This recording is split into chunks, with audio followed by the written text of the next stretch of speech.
ఒక అడవిలో సింహం వేటాడుతూ ఉంటుంది. బాగా ఆకలితో ఉంటుందది. అప్పుడే దానికి కళ్ళ ముందు నక్క వెళ్తుండగా కనిపిస్తుంది. ఆ నక్కని చూసేసి నేనిప్పుడు నీకు తినేస్తాను. నాకు నాకు బాగా ఆకలిగా ఉందిప్పుడు అనంటే, ఆ నక్క "వద్దు నాకిప్పుడు తినకు నువ్వు. నేను నీకు మంచి ఆహారాన్ని తీసుకొనొస్తాను. నాకంటే బలమైన ఆహారం అది. నేను నీకు తీసుకొచ్చిస్తాను" అని చెప్పేసి అక్కడి నుంచి వెళ్ళిపోతది. నక్క వెళ్తుండగా దారిలో గాడిద కనిపిస్తుంది. ఆ గాడిద దగ్గరికెళ్ళేసి, "నీకు సింహము మంచి ఒక రాజు స్థానాన్ని ఇవ్వాలనుకుంటుంది. నువ్వు రా నాతో పాటు" అని అబద్ధమాడి గాడిదకి ఏంటంటే దానికి బాగా తెలివి తక్కువ. అది ఒక్క నిమిషం కూడా ఆలోచించకుండా దాని వెంట వెళ్ళిపోతుంది నక్క వెంట. అయితే వెళ్ళిన తర్వాత సింహం ఉండేసి వెంటనే దాని చెవులు కొరికేస్తుంది. గాడిద చెవులు సింహం కొరికేస్తుంది. అప్పుడు అది దాని ప్రాణాలు కాపాడుకోవడానికి ఎక్కడో తలదాచుకోవడానికి పరిగెత్తి వెళ్ళిపోతుంది. మళ్ళీ నక్క వెంటనే వచ్చేసి, "ఏంటి అలా పరిగెత్తుకుంటూ వచ్చావు నువ్వు?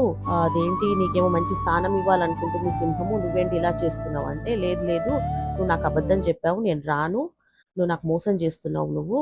నువ్వు దానికి ఆహారాన్ని ఇవ్వాలనుకుంటున్నావు. నేను రాను" అంటే, "అరె! అట్లా కాదు. నువ్వు అనుకుంటుంది తప్పు. నీ ఆలోచన తప్పు. నీకు చెవులు లేకుంటేనే కదా మంచిగా కిరీటం పెడితే నీకు మంచిగా కనిపిస్తావు" అని చెప్పేసేసి అని అంటది. మళ్ళీ కూడా ఆ మాటలు తెలివి తక్కువ గాడిద ఆ మాటలన్నీ నక్క మాటలన్నీ విని మళ్ళీ మోసపోయి మళ్ళీ దాని వెంట వెళ్ళిపోతుంది. వెళ్ళిపోయి సింహం దగ్గరికెళ్ళేసరికి సింహం ఉండేసి మళ్ళీ నెక్స్ట్ టైమ్ వచ్చేసరికి దాని తోక కట్ చేస్తది. తోక కట్ చేయంగానే మళ్ళీ పరిగెత్తుకుంటూ వెళ్ళేసి దాని ప్రాణాలు కాపాడుకుంటది. మళ్ళీ వెంటనే మళ్ళీ నక్క వెళ్ళి, "ఏంటి మళ్ళీ పరిగెత్తుకుంటూ వచ్చావు నువ్వు" అనంటే, "లేదు నేను రాను ఈసారి నువ్వు నాకు ఎంత చెప్పినా నేను రాను. నువ్వు నాకు మోసం చేస్తున్నావు. అది నాకు తినాలనుకుంటుంది. దాన్ని ఆహారంలాగా వాడుకోవాలనుకుంటుంది. నేను రాను, నువ్వు నన్ను మోసం చేస్తున్నావు" అంటే నక్కుండేసి, "లేదు నువ్వు ఇప్పుడు పర్ఫెక్ట్‌గున్నావు. అది సింహాసనం మీద కూర్చుంటే తోక లేకుండానే గదా నువ్వు బాగా కనపడతావు" అని జెప్పేసి అట్లా జేసిందది.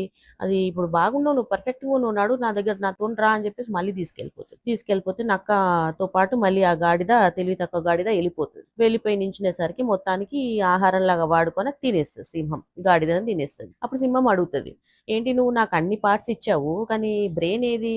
అది నక్కకడుగుతది సింహం.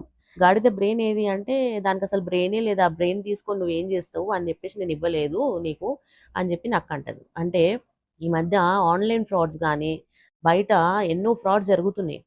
మీరు ఒకటికి 10 సార్లు ఆలోచించి, విశ్లేషించుకొని నిర్ణయం తీసుకోండి.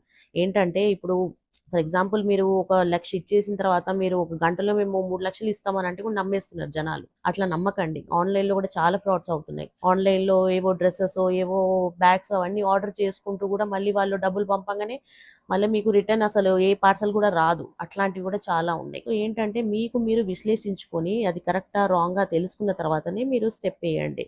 జాగ్రత్త.